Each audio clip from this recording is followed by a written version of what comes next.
Ever heard the saying, you make your money on the buy, not the sell?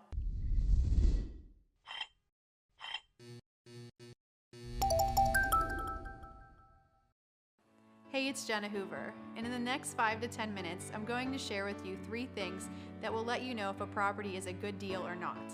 When I started, I was looking at a lot of properties in my area and putting out a lot of offers. Now I've done over 40 deals and know exactly what to look for in any property I'm looking at. Let's go over the 3 ways to tell if a property is a great deal or not.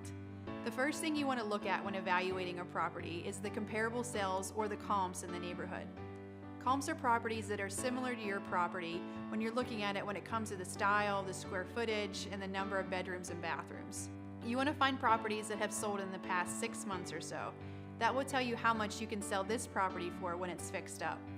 As one investor I know always says, a property will only sell for what it will sell for.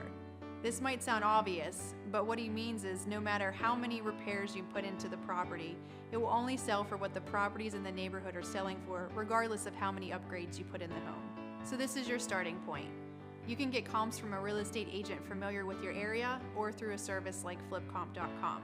If you're interested in a trial of FlipComp, let me know in the comments and I'll track down a link for you. The next step is to get out to the property to meet the seller and then estimate the repairs as you walk through the property. A lot of newer investors fear meeting with sellers and fear estimating repairs, so this can be a bit intimidating. Just remember that 99% of the time, they're just as nervous as you are. In most circumstances, you're going to know more about real estate investing, which puts you in a position of authority, so you should have confidence during your initial meeting. You'll meet with them, then walk the property taking notes on a repair estimate document or through Realeflow's repair estimator on a tablet. The repair estimator gives you the national average of every repair, which is a great way to get your repair estimate in the right neighborhood.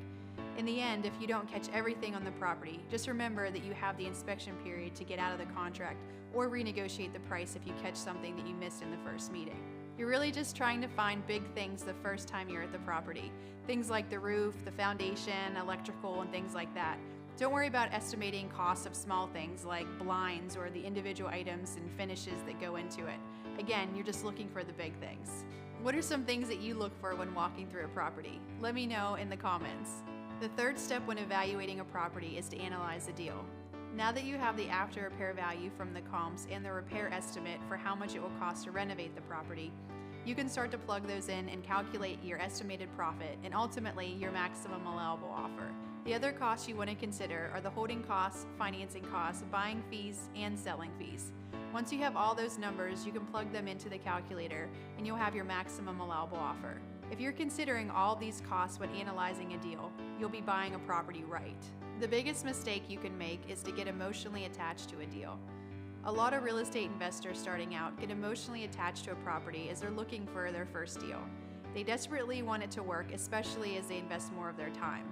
What happens is you start to convince yourself it's a deal when it's really not. You start to tweak the numbers to justify paying more for the property and then reduce the repair costs thinking it won't really cost as much just to get it under contract. This makes you stop looking at the numbers accurately and start looking at it more subjectively.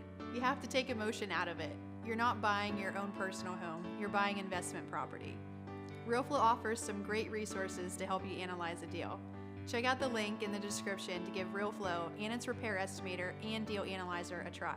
Happy investing. Want to try Realeflow free for 30 days? Just click the link in the description.